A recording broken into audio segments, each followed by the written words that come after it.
오늘 본문이 담긴 하룻밤엔 놀라운 일이 일어납니다. 보기 힘든 기적도 일어났지만 소망 없어 죽으려고 했던 한 남자가 예수 그리스도를 믿고 구원받는 장면이 등장하기 때문입니다.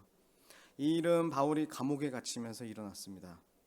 바울은 다메섹 도상에서 예수님을 만나기 전에는 살기 등등한 자로 그리스도를 믿는 자들을 핍박하고 결박하고 감옥에 가두는 자였습니다. 그러나 예수님을 만난 그는 이제 예수는 그리스도시다 라고 증거하는 일로 매맞고 감옥에 갇히는 신세가 된 것이죠. 오늘 본문처럼 사도행전은 복음을 듣고 변한 사람들의 이야기와 그들이 증인으로 사는 이야기 속에 성령 하나님께서 어떻게 그들과 함께 동행하시는지 보여줍니다. 그러다가 오늘같이 복음을 전한 일로 감옥에 갇힌 상황에 처하기도 하죠. 오늘날 우린 전도한다고 해서 감옥에 갇히지 않습니다. 우리가 살아가는 세상도 그 당시처럼 그러나 똑같이 끊임없이 우리를 얽매고 가두려고 하죠. 외부적으로는 하지 않을지라도 우리 내부적으로 생기는 그런 감옥들입니다. 우리는 보이지 않는 세상의 기준, 성공은 아니더라도 내가 간절히 바라는 것에 대한 집착, 그리고 사람들의 평가라는 감옥 속에서 살아갑니다. 저희를 얽매어 오죠. 이런 타락한 현실 속에서 오늘 하나님은 나에게 무엇을 말씀하시는지 보기 원합니다. 저는 오늘 본문을 통해 이런 질문으로 시작하고 싶습니다. 과연 내가 믿는 복음은 진정으로 나를 자유케 하고 있는가? 라는 제목의 질문입니다. 먼저 오늘 본문의 복음이 가져오는 자유를 먼저 보겠습니다. 오늘 본문 바로 직전에는 귀신에게 노임받아 자유케 된 한 여종이 있습니다. 귀신 들린 자가 자유해지는 것이 어떻게 보면 이 자유함이 일어났는데요. 이것 때문에 바울과 실라가 갇히게 된 것이죠. 귀신은 바울과 실라를 따라다니면서 지극히 높은 하나님의 종이요 구원의 길을 전하는 자라고 외치고 다녔습니다. 바울이 예수 그리스도의 이름으로 나가라는 명령을 하자 그 귀신이 이 명령을 따라 떠납니다. 그러나 이 예수 이름의 복음, 자유의 복음을 세상은 달가워하지 않죠. 기뻐해 주지 않습니다. 오히려 가두려 합니다. 왜죠? 오늘 본문에서 세상은 왜 이 자유의 복음을 가두려 하는지 보여주는데요. 19절 보시죠. 우상을 정확히 폭로합니다. 여종의 주인들은 자기 수익에 소망이 끊어진 것을 보고 이것 때문에 가두는 것입니다. 그들은 타인의 고통을 착취해서라도 경제적 이익을 얻어내려는 탐욕의 우상에 빠져 있었습니다. 한 영혼이 온전해지는 것보다 내 주머니에 들어오는 돈이 먼저였던 이들에게 사람을 자유케 하는 복음은 자신들의 우상을 위협하는 급진적인 사상일 뿐이었습니다. 그래서 그들은 21절 말씀처럼 그들의 출신을 걸고 넘어집니다. 유대 전통과 문화를 비꼬아서 로마 사람인 우리가 받지도 못하고 행할지도 못할 풍속일 뿐 아니라 적대시해야 할 개혁적이고 급진적인 사상으로 대적합니다. 그래서 바울과 실라를 가둔 것이죠. 오늘날에도 사람의 생명과 안전보다 기업의 이윤을 최우선으로 삼아 하청업체 노동자들을 사지로 내모는 일들이 빈번합니다. 인간을 경제적 도구로만 보는 이 탐욕의 우상 앞에서는 한 생명을 살리는데 엄청난 낭비를 하고 한 영혼을 세상보다 귀하게 바라보는 복음이 거북하고 불온한 사상으로 여겨질 수밖에 없습니다. 이제 27절의 간수를 보십시오. 오히려 간수는 이제 어렵고 힘든 상황으로 갑니다. 자기의 책임을 다할 뿐인데 어떤 절망적인 상황을 만나죠. 그 절망적인 상황이란 기적입니다. 지진이 나서 옥문이 열리자 죄수들이 도망간 줄 알고 칼을 빼어 자결하려고 하는 간수가 등장합니다. 세상의 방식과 세속의 지식은 자신의 책임과 명예를 지키기 위해서 스스로 목숨을 끊는 것을 명예로운 해결책으로 포장합니다. 간수에게는 직업적 책임과 세상이 인정하는 명예가 그의 삶을 지탱하는 우상이었습니다. 이처럼 현대의 우리들 역시 마음속의 우상이 무너지고 소망이 끊어질 때 스스로를 구원할 수 없는 절망감 속에서 죄책감과 수치심의 무게를 이기지 못하고 무너져 내립니다. 자신의 열심과 노력으로 섬겨왔던 우상이 아무것도 해줄 수 없는 캄캄한 밤, 세상의 해답은 결국 사망뿐이었습니다. 자결하는 것이죠. 전 이 마음과 결정하는 상황을 이해합니다. 작년 여름 한 바닷가에서 저도 비슷한 경험을 했습니다. 아무도 없는 바다에서 한두 번만 파도 타고 들어오자 해서 들어갔는데 제가 이제까지 보고 경험했던 파도가 아니었습니다. 몸이 물에 다 잠기기도 전에 저를 발이 닿지 않는 깊은 물속으로 파도가 쑥 끌고 들어가더라고요. 너울성 어떤 멀리서부터 치는 그 파도가 해안가에 오면 강한 힘으로 돌변해서 저를 끌고 가는 것입니다.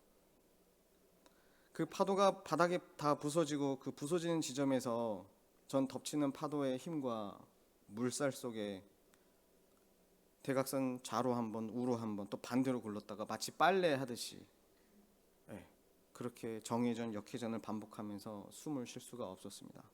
겨우 물 밖에 얼굴을 내밀고 살려달라고 외쳤지만 파도 소리가 그리고 바람 소리가 너무 커서 해변가까지 제 목소리가 닿지 않았습니다. 어차피 사람도 없었고요. 제법 수영하지만 아무리 헤엄쳐도 육지에서 쓸려 나오는 물살을 거스를 수도 없었고 뒤에서 덮쳐오는 파도의 힘을 감당할 수 없었습니다. 폐에 물이 차며 숨이 차오 쉬어지지 않을 무렵 이런 생각을 했습니다. 하나님, 제가 어리석었습니다. 이 바다가 뭐라고 한번 재밌어 보자고 호기롭게 덤볐던 것이 이렇게 되었습니다. 이제까지 제가 생각하기에 바다 수영했던 저의 경험, 저의 수영 실력을 과신했습니다.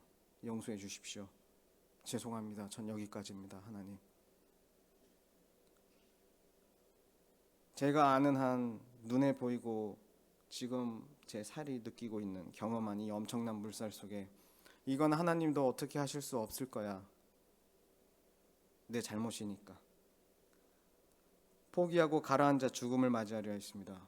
엄청난 절망감, 도저히 어디로 도망갈 수도 없고 어떻게 해볼 수도 없는 상황 속 날 도와줄 사람이 아무도 없다고 판단될 때 죽음은 한 가지 선택할 옵션이 될 수 있겠구나 하는 것을 배웠습니다.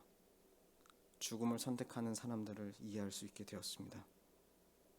그러나 우리를 자유케 하는 복음은 내가 경험하고 내가 판단하고 내가 한계에 짓는 것 그 이상입니다. 특히 누구도 복음을 들을 수 없는 상태에서는 당연한 일일지도 모르겠습니다.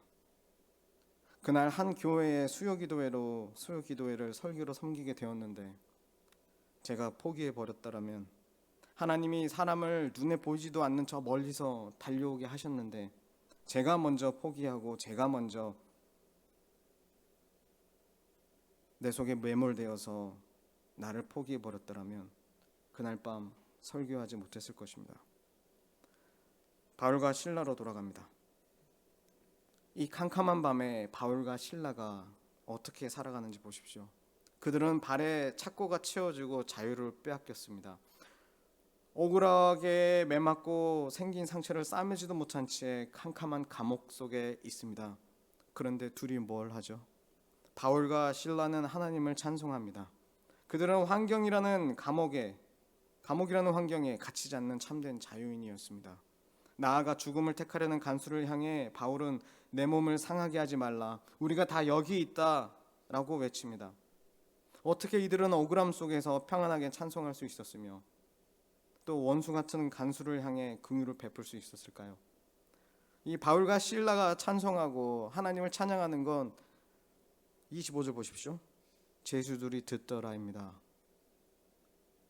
바울과 같은 감옥에 갇힌 상황에 있는 사람들이 있었습니다. 바울과 실라의 찬송 소리는 그 간수들의 마음과 생각을 분명 바꾸었을 것입니다.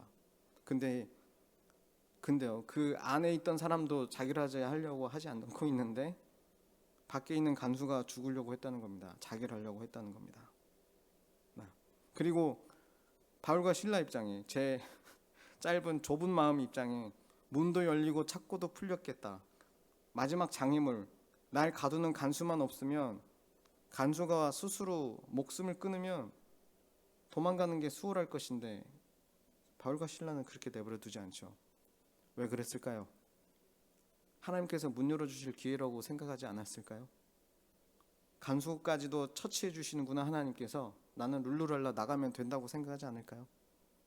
근데 그들은 그러지 않았습니다. 왜냐하면 그것은 그들이 믿는 복음 때문이죠.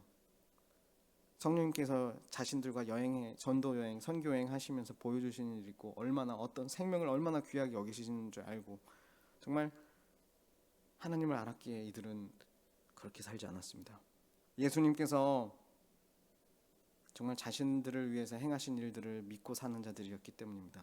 내 삶, 내 상황을 악화시키고 억누르는 직장 상사나 원가족이 있을지도 모르겠습니다. 여러분에게 이들만 없으면 내 삶이 나아지겠지, 나의 소망, 내 바람대로 살 수 있을 거야 할 수도 있겠습니다. 그러나 죄 없으신 예수님이 나뿐만 아니라 그를 위해서도 행하신 일이 있다는 것입니다. 우리가 갇혀야 할 죄와 영원한 사막의 진짜 감옥에 대신 들어가신 예수님, 우리가 당해야 할 정죄와 채찍을 대신 맞으시고 우리를 자유케 하시려고 십자가라는 착고에서 내 스스로 내려오지 않으셨습니다. 우리에게 진짜 자유를 주시기 위해 그러셨습니다. 예수 그리스도께서 우리 인간은 절대 피할 수 없는 죽음의 무덤을 이기셨다는 것을 바울은 믿었습니다. 나뿐만 아니라 나와 함께 갇힌 죄인들과 죄수들과 또한 나를 가둔 간수들까지 모두 말이죠. 우리 예수님은, 우리가 믿는 예수님은 그렇게 십자가에서 생명을 피를 흘려 다 흘려 죽으시고 부활하셔서 그 생명을 우리에게 주시는 분이십니다. 지금 그 생명은 나와 함께 사시는 분입니다. 바울과 실라는 잠시 몸을 죽여도 영혼은 능히 죽일 수 없는 이 세상 속에서 자결하려는 간수에게 외쳤던 것입니다. 우리 인생은 예수님의 다스림 안에 있다는 복음을 믿었기 때문에 바울은 외쳤습니다. 네 몸을 상하지 말라, 우리가 다 여기 있노라. 바울의 외침 앞에 무너져 내린 간수는 무서워 떨며 엎드려 묻습니다. 선생들이여, 내가 어떻게 하여야 구원을 받으리까? 이에 바울은 가장 위대한 복음의 초청을 선포합니다. 주 예수를 믿으라. 그리하면 너와 내 집이 구원을 받으리라. 아멘. 이 놀라운 복음을 믿었기에 바울은 물리적인 결박 속에서도 참된 자유를 누릴 수 있었습니다. 이 복음을 믿는 두 사람이 감옥 안에서 보여준 태도는 놀랍습니다. 다른 죄수들이 있었다고 그리고 들었다고 써 있습니다. 그들이 진정 다른 나라에, 바울과 실라가 정말 진정 다른 나라에 속한 사람이요, 다른 기준에서 살아가는 것을 깨달았을 것입니다. 나아가 원수 같은 로마인 간수를 살린 그들의 외침은, 그 외침을 들은 그 한 사람 그리고 그 사람의 온 집안을 구원하는 길을 열게 됩니다. 성도 여러분, 그리스도를 깊이 만나고 경험할 때 우리 삶에는 놀라운 변화가 일어납니다. 그리스도를 어떤 분인 줄 알고 진정 믿음으로 따를 때 복음은 우리에게 어떤 원수를 사랑하라는 어떤 무거운 도덕적 짐을 지우는 것이 아니라 기쁨으로 내 안에 세워지는 그 사랑으로 이웃을 향해 걸어가고 이웃을 향해 예수 그리스도의 눈과 심장으로 그들의 필요를 먼저 볼 수 있게 해줍니다. 나를 대신해 결박당하신 그리스도의 은혜와 그 대속의 사랑이 날마다 깊이 깨달아질 때 우리를 올가매던 미움과 억울함은 사라지고 내게 없던 사랑과 평안이 내 안에서 자연스럽게 흘러넘치게 되는 것입니다. 나를 억누르던 우상으로부터 해방된 기쁨이 원수 같은 세상 사람들을 향해 여기 구원이 있습니다 라고 외치고 싶은 긍휼의 마음으로 바뀌는 것입니다. 내게 없던 사랑이 나를 채웁니다. 다른 사람을 사랑하게 됩니다. 나를 살리신 그 십자가의 사랑이 너무 커서 내게 채찍질을 가하던 간수 같은 세상 사람, 원수 같은 사람들 향해 여기 구원이 있습니다. 당신의 우상과 당신을 억누르던 것으로 인해 괴롭지 않았습니까? 주 예수를 믿으십시오 라고 외치고 싶은 열망이 생기는 것입니다. 여러분은 지금 어떤 복음을 믿습니까? 오늘도 하나님은 우리를 찾아오셔서 우리를 자유케 하는 복음을 들려주셨습니다. 오늘 이 복음을 붙드십시오. 또 여러분의 삶의 자리가 깊은 감옥 같습니까? 경제적 어려움, 깨어진 관계, 질병이라는 착고가 여러분의 발을 채우고 있습니까? 그 상황을 회피하거나 도망치려 하지 마십시오. 그곳에 하나님이 계시고 그곳에 하나님이 일하시고 성령님께서 그곳에서 여러분을 자유케 하실 뿐만 아니라 여러분의 그 평안과 견딤을 통해 주변의 수많은 간수들을 살려내기를 원하십니다. 캄캄한 감옥 속에서도 참된 자유를 누리는 삶, 그 고난의 자리에서 흘러나오는 찬양과 용서가 누군가에게 생명을 전하는 통로가 되기를 주님의 이름으로 축원합니다. 기도로 나아가시겠습니다.